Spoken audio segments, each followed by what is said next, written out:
In a frantic call to 911, George Taft's voice trembled with urgency as he reported a break-in and a murder. He gasped, "My wife is on the floor, bloody and not moving." This chilling confession marked the beginning of a harrowing tale. Stopping by his estranged wife's house with their 8-year-old daughter, George discovered the garage door ajar, a sinister hint that compelled him to investigate. Upon entering the darkened home, he stumbled upon his wife, Shauna, lifeless on the floor. Shauna was already long dead. When questioned about the last time he saw her, George recalled, "I'm a fireman. I was at work yesterday. I saw her about 36 hours ago." In just 36 short hours, everything changed for George Taft and his innocent daughter.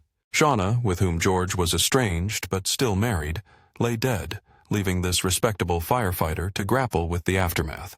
But the case would unravel further, revealing a shocking twist involving burglary, surveillance footage, and startling accusations. Join us as we delve into the twisted story of Shauna Taffy's tragic murder. It was the early hours of September 29, 2012, when Shauna, a cocktail waitress, was captured on CCTV, clocking out of her shift at the Palms Casino at 3:01 a.m. Little did she know, it would be the last time she ever did so.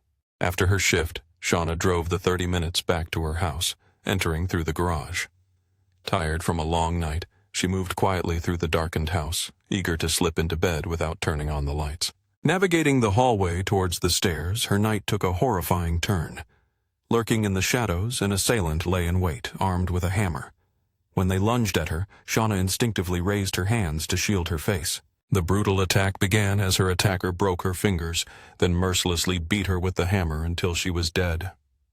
This is how George Taft found her at 9 a.m. the following morning.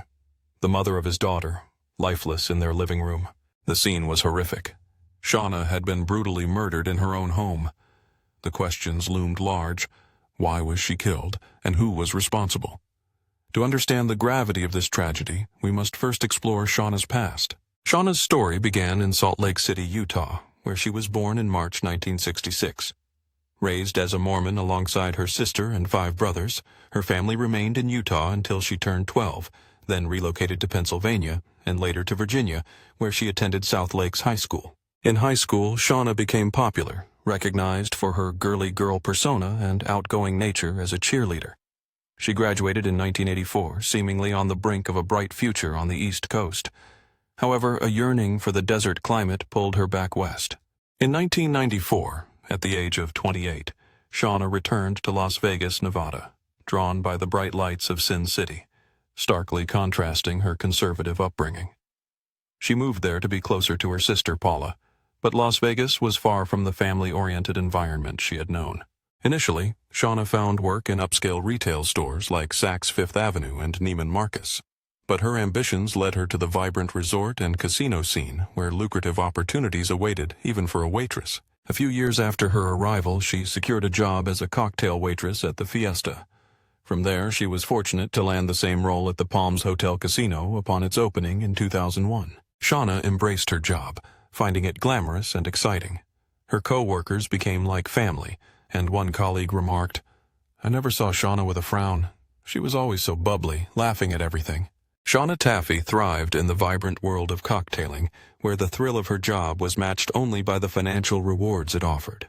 Earning nearly $100,000 a year through salary and tips, often paid in casino chips, currency in Las Vegas, she found herself at the epicenter of opportunity. On a lucky night, her earnings could soar to $500, which in 2024 would translate to almost $850. For Shauna, Las Vegas wasn't merely a party city. It was a playground of possibilities. She reveled in making money and equally enjoyed spending it. However, there was more to her story. It was at the Palms in 2002 that she crossed paths with her future husband, George Taffy. Born in September 1972, George was 6 years Shauna's junior, raised on a chicken ranch where hard work was instilled in him from a young age. Following the death of his father during his childhood, George learned the value of diligence. This commitment to hard work propelled him through school, where he graduated as valedictorian, ultimately securing a place at the prestigious U.S. Military Academy at West Point. George served honorably in the Army Corps of Engineers, dedicating his skills to building essential infrastructure in developing countries.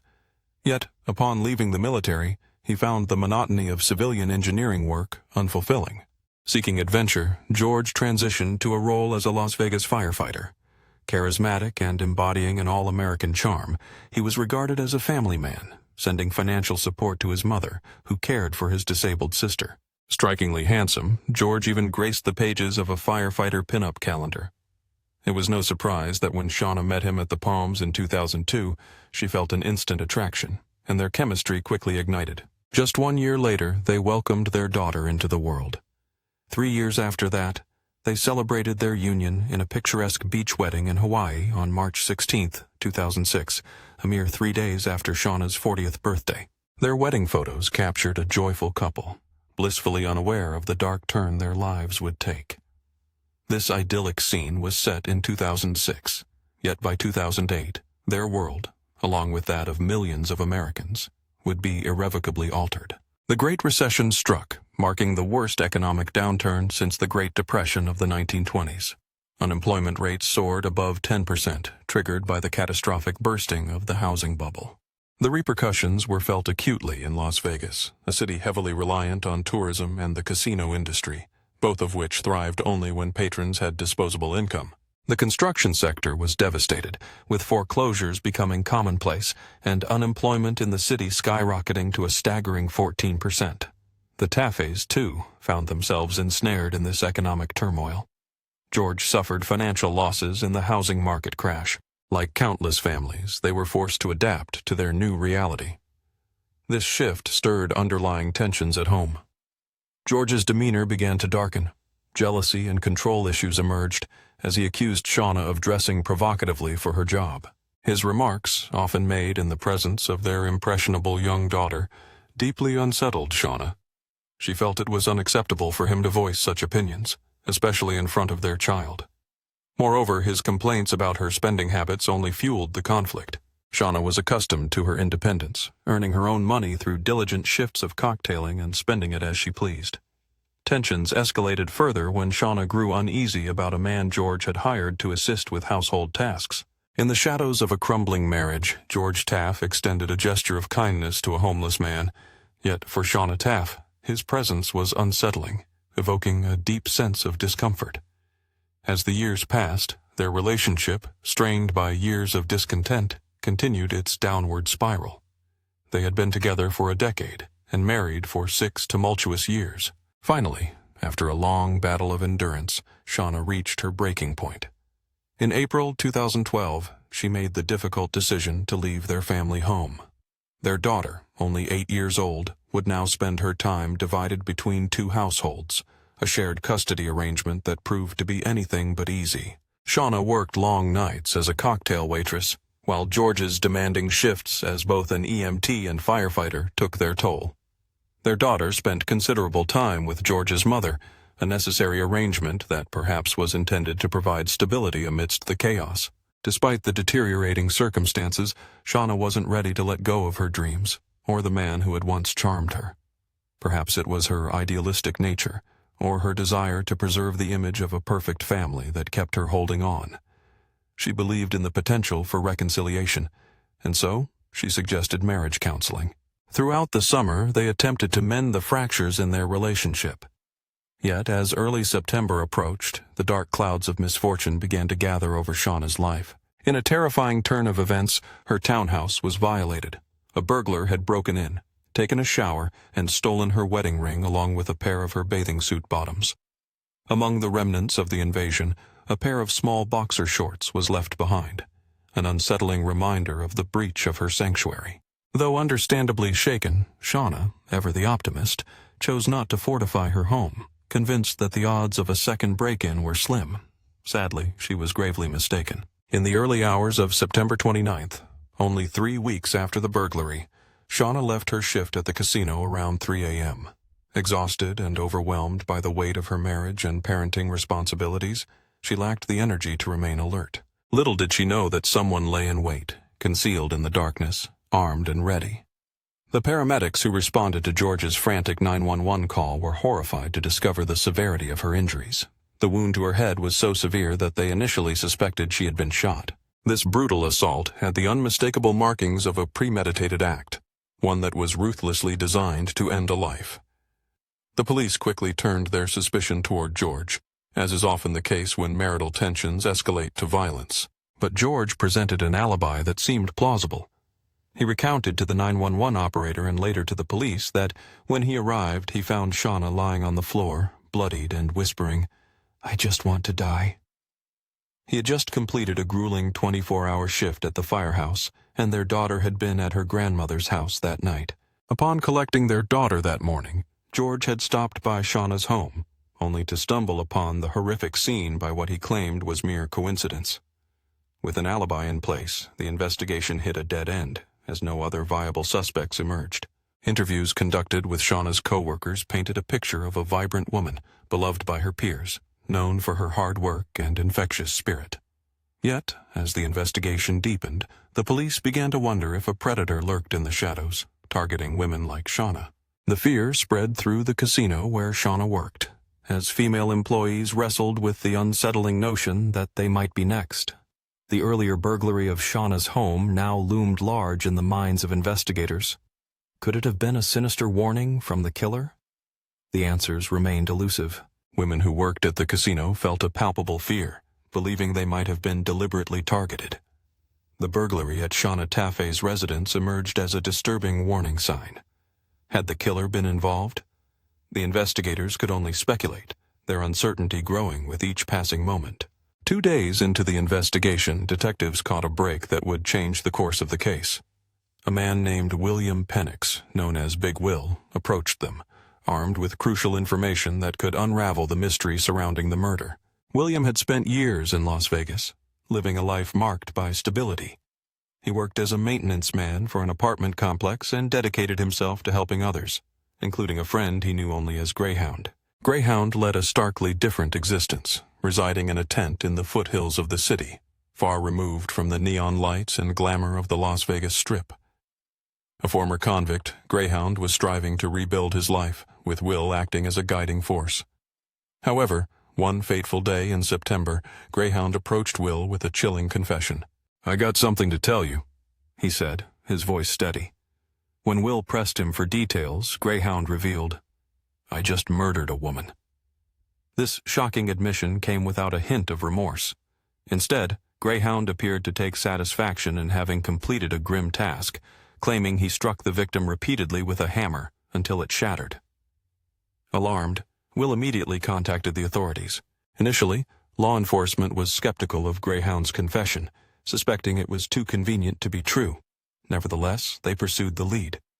Given Greyhound's reputation for petty theft, he often stole food from an Albertsons grocery store, they decided to investigate his last known whereabouts, enlisting Will's help. Will also knew that Greyhound occasionally dealt drugs at a nearby gas station. However, the investigators did not need to speak to any witnesses to locate him. In a stroke of luck, Will spotted Greyhound right there on the street. The police approached him, discovering he was in possession of drugs, which provided a legal basis to take him into custody. Greyhound, it turned out, was actually named Noel Stevens. He vehemently denied any involvement in the murder of a woman with a hammer. Lacking a confession, the police recognized they needed physical evidence to substantiate their case against Stevens. Determined to find the truth, investigators launched a search for Noel's campsite, scouring miles of barren desert surrounding Las Vegas, both on foot and via helicopter. Finally, they uncovered Noel's campsite nestled in the foothills, 8 miles from the glittering strip. What they discovered there was critical. A pair of rolled-up pants, half buried beneath a bush, stained with blood. The investigators wasted no time in testing the blood for DNA. When the results returned, the evidence was undeniable. Noel had been involved in Shauna's murder. The blood on the pants belonged to Shauna. Armed with this damning evidence, investigators confronted Noel during his interrogation. They fabricated a story, claiming that someone had come forward, alleging he had killed Shauna. Though they were stretching the truth, because Will had no knowledge of Shauna's identity, the tactic proved effective. Under pressure, Noel confessed he had been lying in wait inside Shauna's home. He recounted the horrifying moment he struck her with the hammer when she returned home from work in the early hours of September 29th. Yet, a lingering question remained. How could this homeless ex-con possibly know who Shauna was, let alone possess a motive for her murder? Desperate for answers, the police examined Noel's cell phone for any clues. What they uncovered would shock them and completely alter the trajectory of their investigation. Among the contacts was the name of George Taff. When questioned about George, Noel casually replied, "That's my friend, the firefighter." He explained that George occasionally paid him for odd jobs around the house. Suddenly, the pieces of the puzzle began to fit together. Noel was the homeless man George had brought in to assist with domestic tasks. The connection deepened, leading investigators to wonder just how tangled this web truly was. As the police delved deeper into the investigation, they meticulously examined Noel Stevens' cell phone for any potential clues. What they unearthed would send shockwaves through the case, turning everything they thought they knew on its head. Among the contacts was the number of George Taffy. The detectives wasted no time in questioning Noel about the identity of George. In a seemingly casual response, Noel revealed that George was my friend, the firefighter. He went on to explain how George occasionally hired him for various tasks around the house. The pieces of the puzzle began to align, revealing that Noel was the homeless man George had previously introduced to help with domestic chores. Shauna Taffy had always felt a sense of unease around her husband, George Taff. She sensed there was something dangerous lurking beneath his exterior. On the day of her tragic murder, her sister Paula would find herself grappling with a chilling realization. After receiving the devastating news of Shauna's death, Paula reached out to George, her suspicions bubbling to the surface. The couple had a tense conversation, filled with unspoken accusations. In a desperate tone, Paula asked George what had happened to their beloved Shauna. He was standing outside her house, the weight of his grief palpable as he spoke to her, his voice shaky, mingled with the guidance of a grief counselor who took over the call moments later. Yet, Paula was not there for solace. She needed to voice her growing suspicions. She leaned in closer, ensuring her words were shielded from prying ears. "I have my suspicions," she whispered, "that her husband may be involved in this, based on many conversations I've had with my sister." Her intuition screamed that George was entangled in a web of deception, but her concerns were brushed aside, as investigators found solace in George's seemingly airtight alibi. It was far easier to point fingers at a homeless ex-con, like Noel Stevens, rather than an upstanding citizen, a firefighter like George Taff. Yet a connection between the two began to emerge. Investigators unearthed a shocking detail. George and Noah had exchanged a staggering 87 calls in the month leading up to the murder.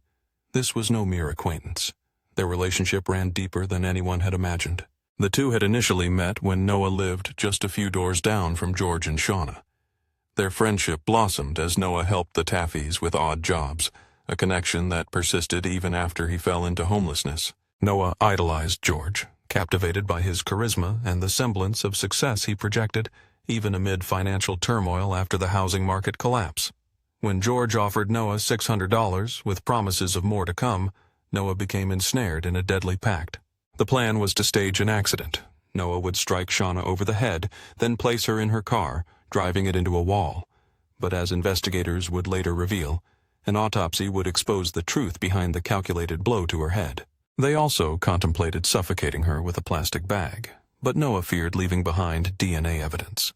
According to Noah, it was George who suggested the idea of carrying out the murder at the Palms, even drawing a map detailing where Shauna parked her car. When Noah attempted to execute the plan, he was met with an unexpected obstacle: the heightened security of a casino. Alarmed, he fled, but the two ultimately decided Shauna's home would be the perfect setting for their callous act. George provided Noah with a key to their home, enabling him to scope out the scene more than 20 times, including a chilling burglary 3 weeks prior, where he stole Shauna's jewelry and underwear, a precursor to the impending horror. This was not just a random break-in. It was a meticulously planned act of betrayal, orchestrated by the very person who vowed to love and protect her. Investigators later uncovered surveillance footage of George and Noah at Lowe's, purchasing a hammer, a knife, and gloves weeks before Shauna's death. Noah would eventually lead the police to the very spot where he buried the hammer, a grim testament to the chilling reality of a murder that was plotted with cold precision by those who should have been her protectors. The brutality of Noah Stevens' attack was evident. The hammer handle shattered under the force of his blows. Investigators uncovered a barcode linked to Lowe's, tying George Taff directly to the crime, a revelation that painted a damning portrait of his involvement. 9 days after the tragic murder of Shauna Taff, on October 8, 2012, the investigators confronted George's family with the chilling evidence. Their horror and disbelief were palpable. After the meeting, George's sister reached out to him, likely to relay the police's suspicions that loomed over his head. In a desperate bid for escape, George dropped his daughter off at his mother's house. He then sped away in his truck, weaving through city traffic, feeling the weight of impending doom. As he barreled onto the Summerlin Parkway, he pushed his vehicle to 90 miles per hour, crashing head-on into a barrier with reckless abandon. There were no skid marks. It appeared to be a calculated suicide attempt. Miraculously, George survived, thanks to his seatbelt. Lying in a hospital bed, he was charged with the murder of his wife, the grim reality settling in at the police station. Noah Stevens faced charges as well. In 2013, he pleaded guilty and agreed to testify against George in exchange for a deal that spared him the death penalty. The prosecution's challenge was clear. They needed to establish that George had orchestrated the horrific crime. Noah had to be a credible witness. However, under the pressure of the courtroom, his stutter resurfaced, bringing doubt even to his own accomplice, William Penix. Despite this, Noah took to the stand, determined to share his harrowing account. He was questioned about his involvement, revealing details that painted a chilling picture of their conspiracy. He admitted to breaking into Shauna's home, leaving behind a pair of boxers as a sinister calling card during a dry run for the murder. When pressed about who instructed him to make the scene appear as a robbery, he confessed, "George did." He recounted the moment he struck Shauna, her terrified plea echoing in his mind. "Why are you doing this?" Noah's chilling admission revealed that George was the mastermind behind the act. This testimony was the final nail in George Taft's coffin, sealing his fate in the eyes of the court. Although Noah struggled with hallucinations and a troubled past, his narrative was too detailed and consistent to be dismissed as mere fabrication. He disclosed that the open garage door had been a signal for George, confirming his role in the grim plan. It was haunting to realize that George had brought his 8-year-old daughter to Shauna's home on the very day of the murder, a stark testament to his callousness. George chose not to testify in his defense. The only character witness was his sister, who spoke of his good nature and peaceful demeanor. However, this was insufficient to sway the jury. On September 3, 2015, George was found guilty on all charges. Convicted of first-degree murder, he was sentenced to life in prison in December 2015. Yet, in 2017, he attempted to appeal, authoring a 100-page handwritten petition after his lawyer abandoned the case. His appeal claimed ineffective counsel and asserted that the drugs he had been prescribed for an injury sustained while serving as a firefighter had clouded his judgment. He went so far as to assert that he had been divinely instructed to kill Shauna to protect his daughter, a claim met with skepticism. The court's response was resolute. George had meticulously plotted the murder while simultaneously caring for his daughter, a fact that further solidified his guilt in the eyes of justice. In a chilling display of manipulation, George Taffy fostered an amicable relationship with his wife, Shauna Taffy, all to deflect suspicion from the horrific plot that ultimately led to her death. The meticulous patience, subterfuge, and unwavering perseverance he displayed throughout this sinister plan left little doubt among investigators that he was guilty. His appeal for a more favorable outcome crumbled under the weight of his actions. Had the true motives behind his treacherous actions been fully understood, perhaps George would have faced a lighter sentence. However, police and prosecutors saw only the glimmer of greed, believing his actions were driven solely by financial gain. Evidence uncovered during the investigation revealed George's desperate attempts to conceal money, an indication that his motives were far more sinister. The tensions that plagued George and Shauna's marriage had deep roots, beginning with the financial strains of the Great Recession. As their relationship deteriorated, George's frustrations over Shauna's spending habits spiraled into desperation. This mounting pressure, it seemed, led him to enlist the help of Noel Stevens, marking the point of no return in a tragic narrative. With a heart of stone, George orchestrated the cold and calculated murder of his wife. In 2023, the couple's daughter reached a poignant milestone, graduating high school. Yet, she has been living with her grandmother since the devastating events of 2012, a constant reminder of the tragedy that shattered their family. What thoughts arise in your mind when confronted with such a heartbreaking story? We invite you to share your reflections in the comments below.